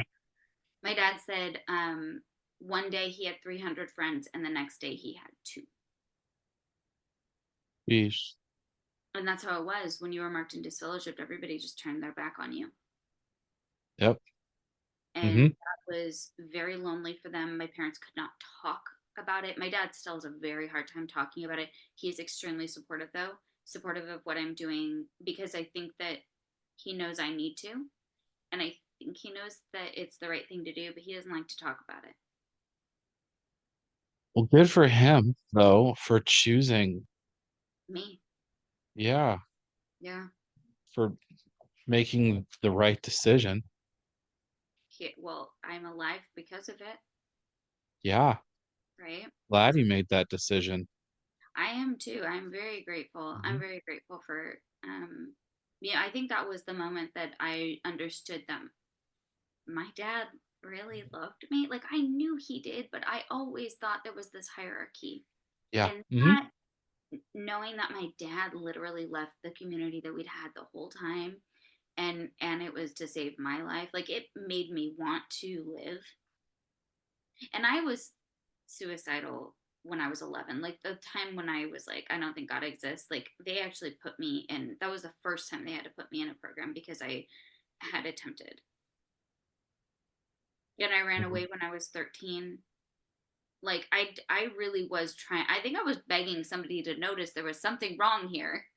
Yeah, you're, like, running around, it's like pot in a pan, banging it, just, "Hey, Yeah, hey, fire, they were like, fire." you're being too loud. Yeah.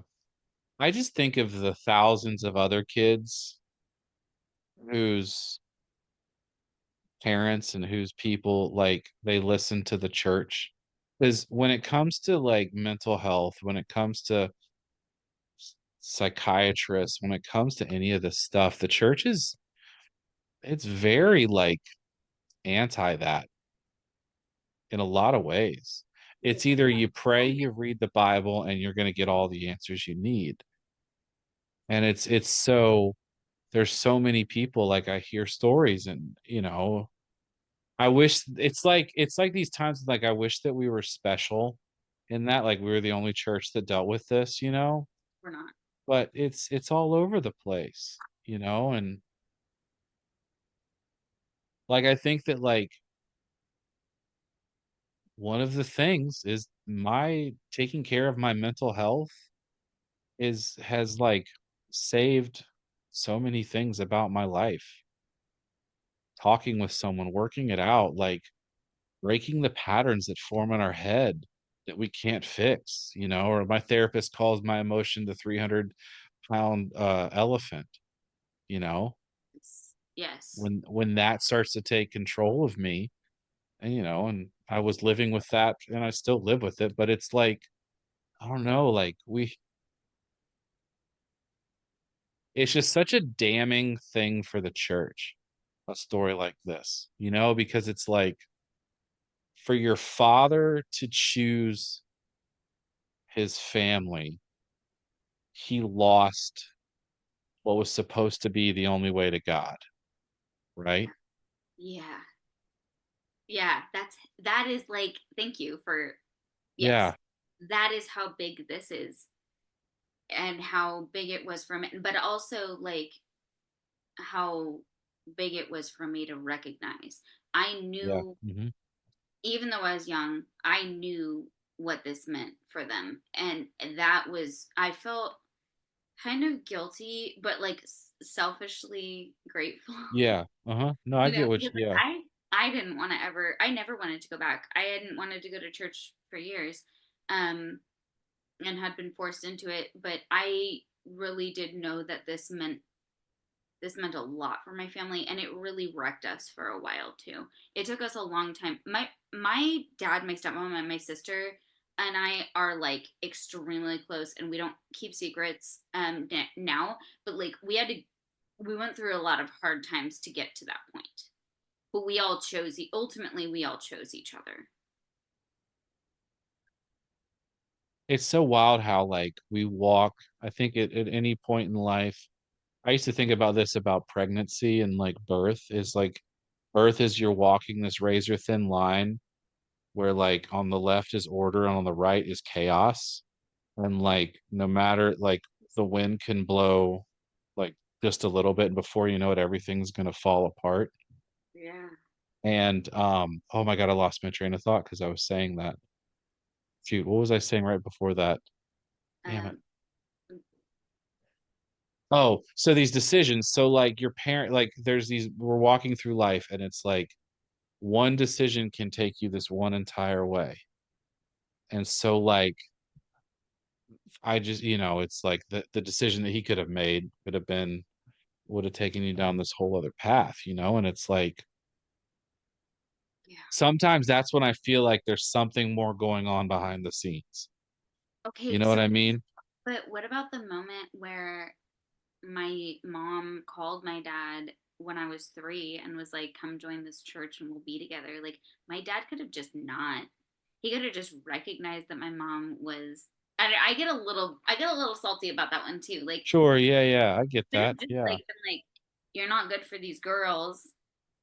Meanwhile, we were probably crying for our mom, so he wanted us to be happy. But that was Yeah. another real like moment of like, so what are you gonna choose? And I ultimately I think he chose the wrong one, but for the right reasons. Yeah. Yeah, we have no idea what's gonna happen. We're just doing the best with what we got at the time, so, yeah, I get that. Mhm.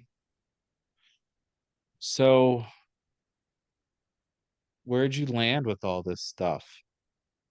Like With with God. God, with church, religion, like Um, I'm not good with anything organized at yeah, all. I don't really trust it. Um, God. I've done a lot of learning, a lot of studying, and a lot of therapy and a lot of shadow work. I've done a lot of that. And where do I land with God? I think that I am never going to consider myself like a believer. I have seen things I cannot explain, and I think that there's a lot of magic in the world. However, let's put it this way: the God of that church is yeah, not a God I want anything to do with. I talk about that a lot. I definitely do like, the God that was shown to me was not real. Ew, no, no. Yeah, it was a man's idea. It was men's thoughts Yeah. and beliefs and agendas. That was what was shown, not God. No, not the way that I look at God. And I've done a lot of like, there's this really cool book. It's called God is a Verb. I don't know if you like to read, but I really like. If I could show you the camera to the there's 14 books right here. There's Oh, a good. full Yeah, see, bookshelf. that's how I am too. Um, Yeah.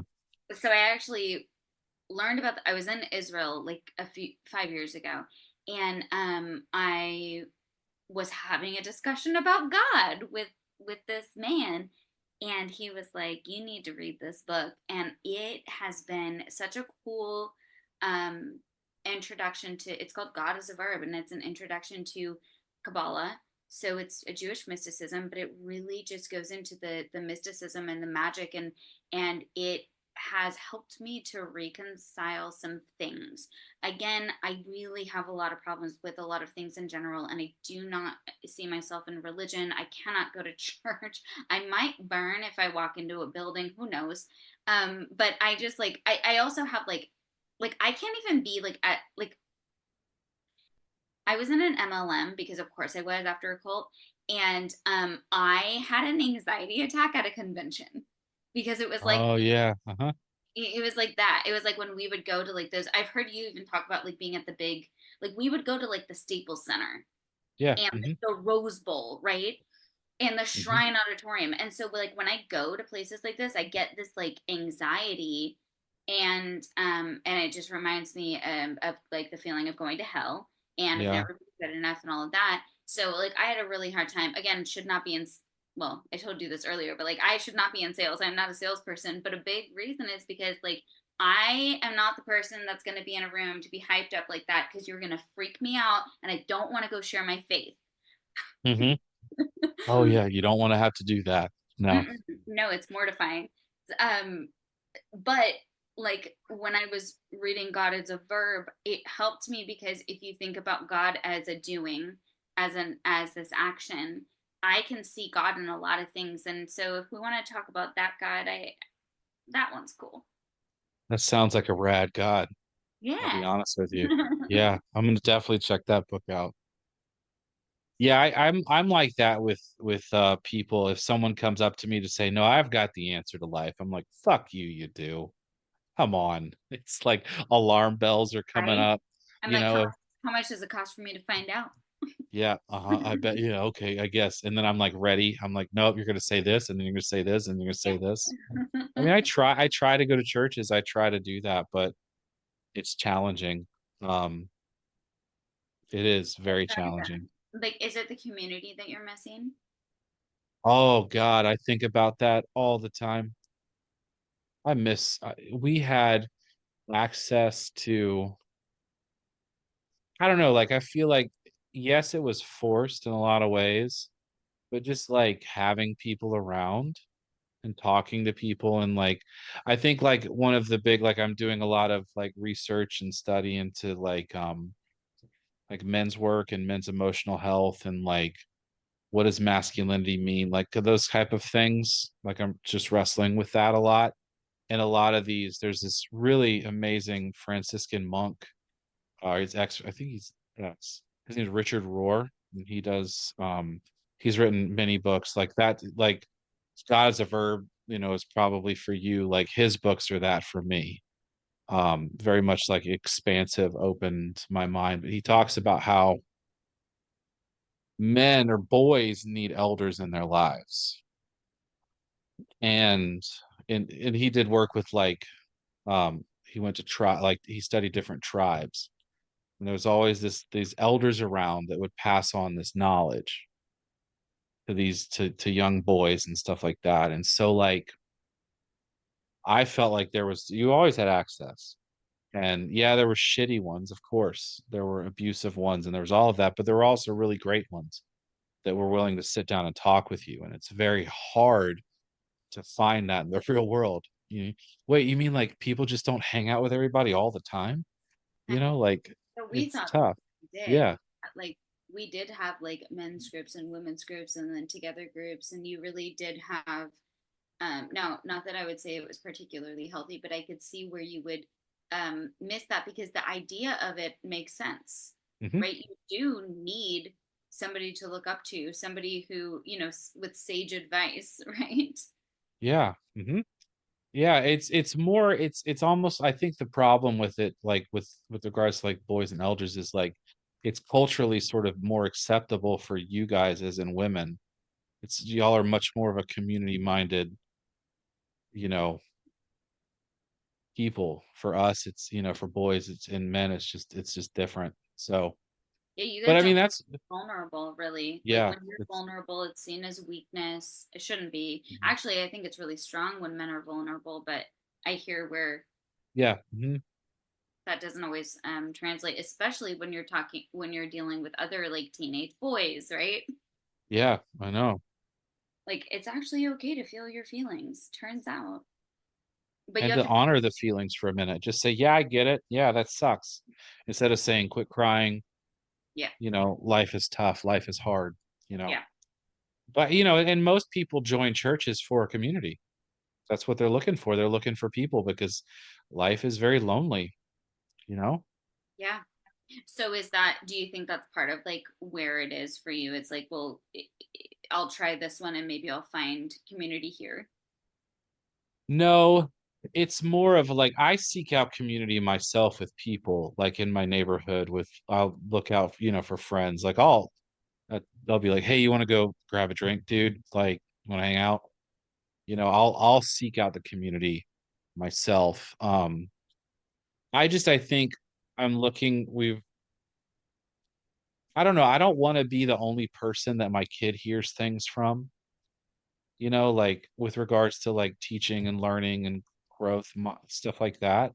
So I was like, I mean, I can't teach like I'm gonna be as much of an influence as I can, but like some things maybe he needs to hear from someone else. So we've tried out churches in that regard, but I walk in and it's just I can see the consumer oriented nature of church. I can see the Yeah, production of it versus the sacredness of it.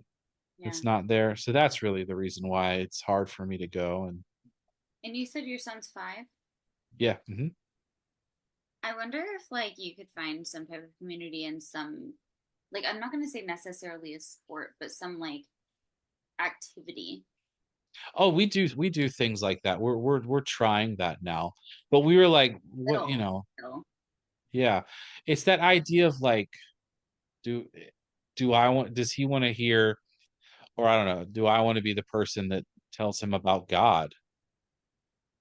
I think about that sometimes. you probably don't want me to be the person. I don't know. Before I know it, he'll have pink hair. I know. That would be blasphemy. Yeah.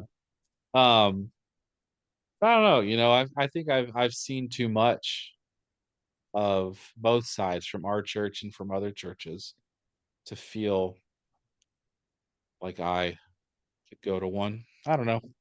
But I also don't say never because we lived in so many absolutes in our life. It's like, nah, we'll see. Yeah, I'm sure you'll find what you're looking for, and it might come in a form that you weren't expecting. Who knows? It could be a church. But I think I've really been respecting, and this is a hard thing for me to say, but I've been respecting the churches that are all volunteer based. Like, Yeah. Hmm. I think that's a really cool concept because it does take away from the um, the business aspect that and transactional aspect. Like, if people are donating their time to write a sermon, to show up, to do service or whatever it is, I think that that really speaks volumes. Yeah. Hmm. So maybe, I Yeah. don't know, maybe that would be a place that you could find people who are maybe more like-minded, but who even knows? You'll find it. Yeah. I think so. It's cool. I'm open to it.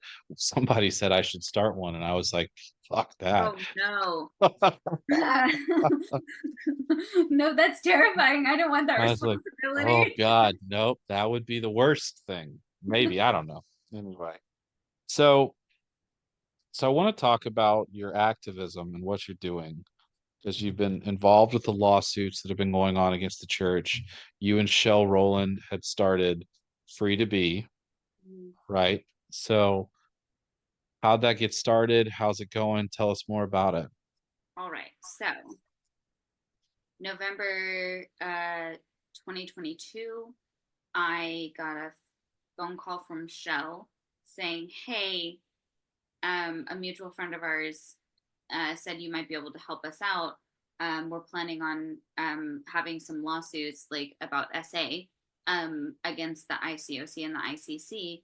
And I was like, I literally hit the ground running. Like, I remember, I'll never forget this moment because I like jumped out of bed and was like, because I had been 10, well, at this point, it was 10 years ago. I had been writing about publicly, speaking out about, and holding like basically support groups for people who had been in the ICOC or the ICC. Wow. So this had already been going on for me on that end. It had already been going on for a long time. And so when the church, when I first, one of my first blogs, I talked about the pink hair, but one of my first blogs was like, so I grew up in a cult. It was not, sorry, that was not one of my first blogs, but one of my blogs about the cult was, I grew up in a cult, so I grew up in a cult. And there was a lot of reaction and response. And I was just like on this little tiny corner of the internet and didn't even know how to like internet. And people were responding and messaging. And some people were pissed, but some people were like, oh my God, me too, right? This is like before me too, but it was very me too-y. And they started sending me their stories. And then I did like a post sharing anonymously with permission, sharing people's stories. And like the um, leaders in the church were pissed off. I remember that one of my friends' moms basically held my ex teen leader hostage and forced him to read one of the blogs. I called it Queen of the Damned. I'm an Anne Rice fan. Um, and she, she forced him to read it, and he didn't want to because Justine was rebellious and blah blah blah blah blah. And she was like, "This isn't just Justine. This," and she just starts like naming off all the teens that were around at the time, and she wouldn't get off the phone until he read it, which was cool. And Wow.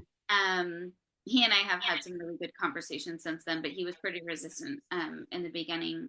because, like, I think when you villainize someone, even if it's a child, like, and I was a child at the time, but anyway, I'm I'm collecting stories.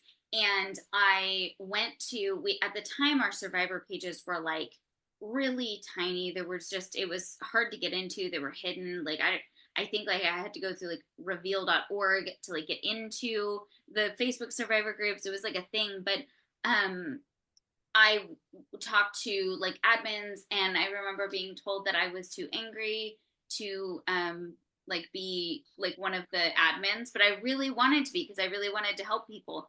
But I was Yeah.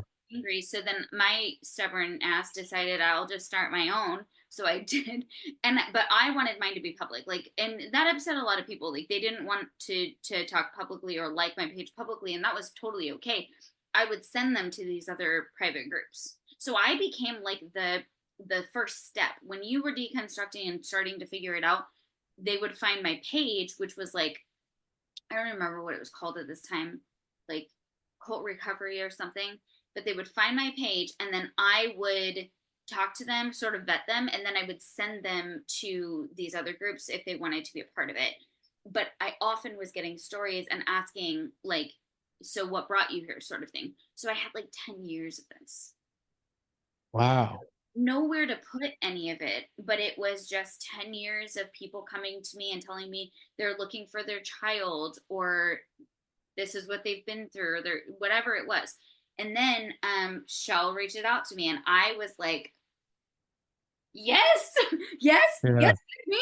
And I don't think she could have stopped me, to be honest, because I just like dove in and was like, no, we're doing this. Like it's not, it's me too. Like I am That's here too. awesome.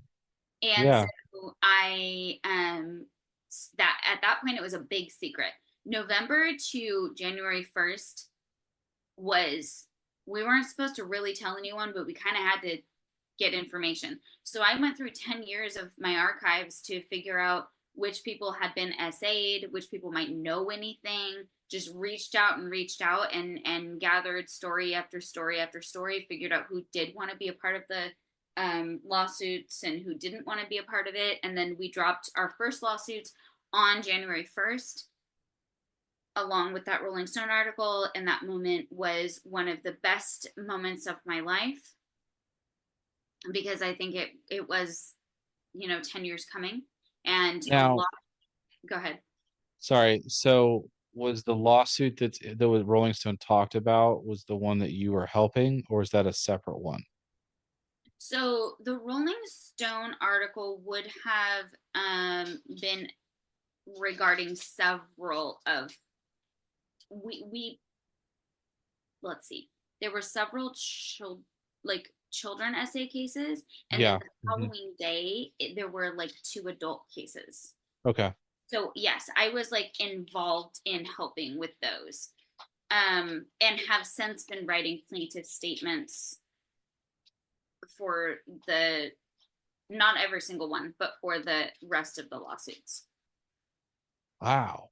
Yeah, I didn't even know that was something I could do. Like Yeah, I was like, oh, right, plaintiff statement. Like, even when I was like doing your intro and like thinking about that, I was like, it's really that hard?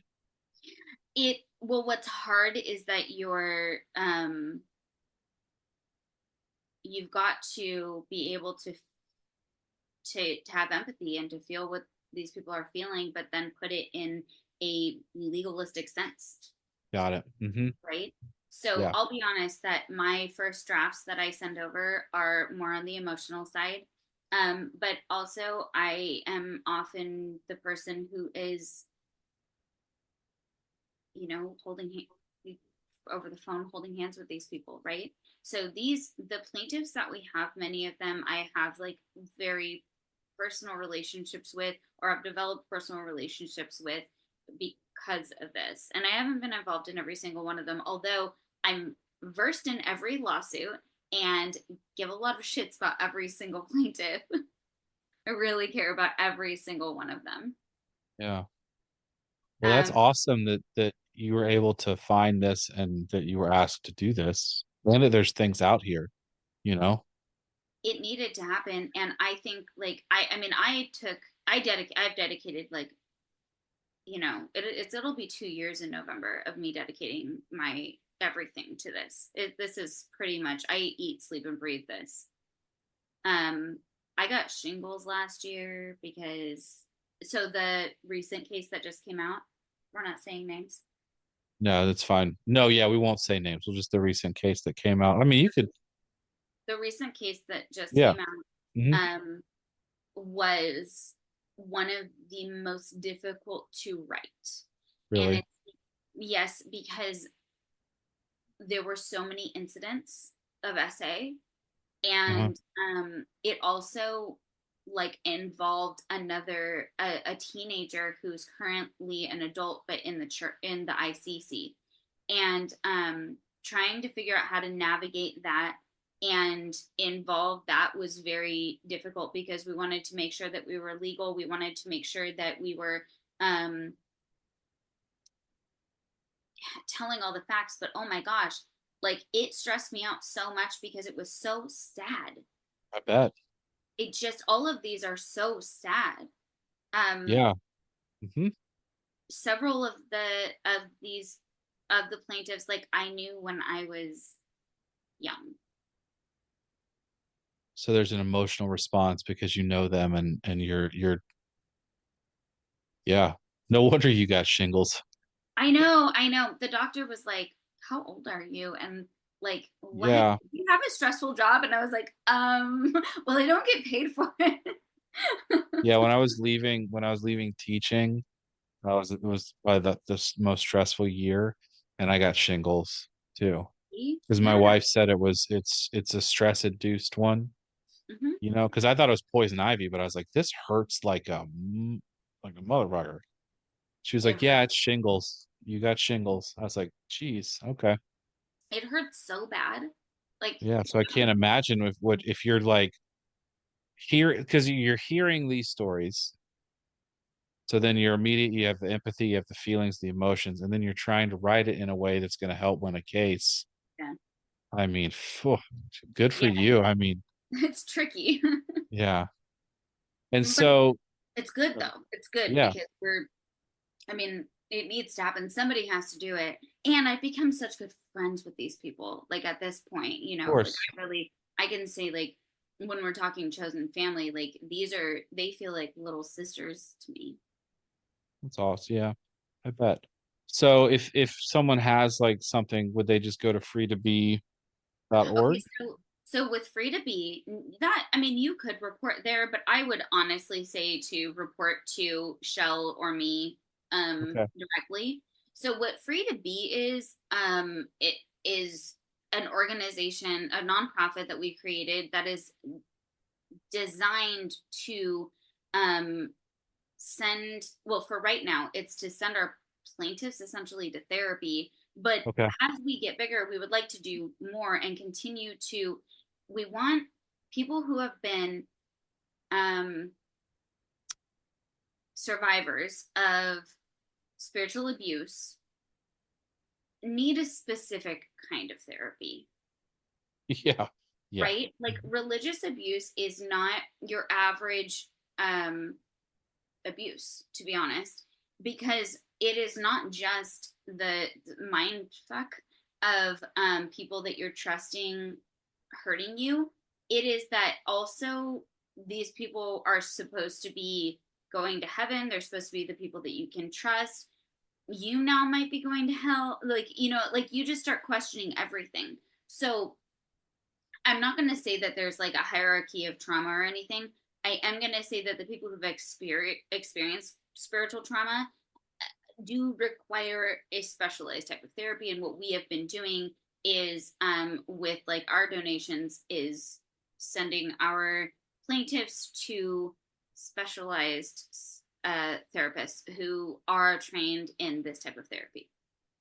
Oh, well, I'm great that's out there. I mean, I'm glad you guys are doing this. Of Me too. course you need specialized therapy, you Yeah. know. You're not just dealing with, yeah, you're dealing with the idea that like the creator of the universe of Yes. whatever, like that's what we're dealing with, especially if we were like for Kingdom Kids. I do think that we had it a little bit harder than some of these. Like if someone like is like an adult and they find the church. Yeah. Like I hate comparing trauma and all this stuff, but it's just that, you know, you think about it and it's like because we form our reality how the world works as kids. And here, you know, so well, I'm glad. Yeah, that's awesome. I'm definitely gonna link all the stuff in the show notes for people. Link And so this you're saying like you're gonna like you can reach out to you or Shell. Yeah, so I would, if you have, okay, you can go to my Facebook, Justine Lieberman. I pretty much say yes to just about everyone unless you're a creep or maybe like a leader in the church. Like Yeah. otherwise, I'll Okay. probably just like let you because that's where I've been posting most things. But I explicitly post ICOC or ICC things on Justine for Justice on Instagram, which is a Okay. place that you can get a hold of me. But either one of those, with Shell Roland, you can also reach out to her on Facebook or email her. She honestly, we'll get back to you because we care. If anybody has anything to report or needs support or just wants to be heard, however it is, like we're Hmm. definitely here for it. That's awesome. That's great. So as I wrap up these conversations, I think you've already answered it, but the I did. question, we were in a cult. We were. We were. Yeah, I'm really sorry. We were in a cult, but we're not supposed to call it that. Steve Hassan says that we should call it a high control group because it triggers people when we say cult. really? Yeah. So I got to do like a training with Steve Hassan, and of course I've read his books as well. Yeah. And Hmm. he says that it's not really good for us to alienate people by using words like that. But I mean, hi, I'm the problem. It's me, and I do it anyway. Yeah. Yeah. Well, thank you so much for talking with me, for sharing your story. Thank you. Thank you for all you're doing for people that are trying to get some sort of justice for the stuff that happened to them. So, Thank you. I appreciate you creating this space and holding space for all of us. oh yeah, I'll hold space for as many people. If people keep coming, I'll keep letting them come on, you know? We built it and we come. Yeah. It's like what I say too, like if people are listening, I'll keep talking. So, and yeah, guys, thanks for listening.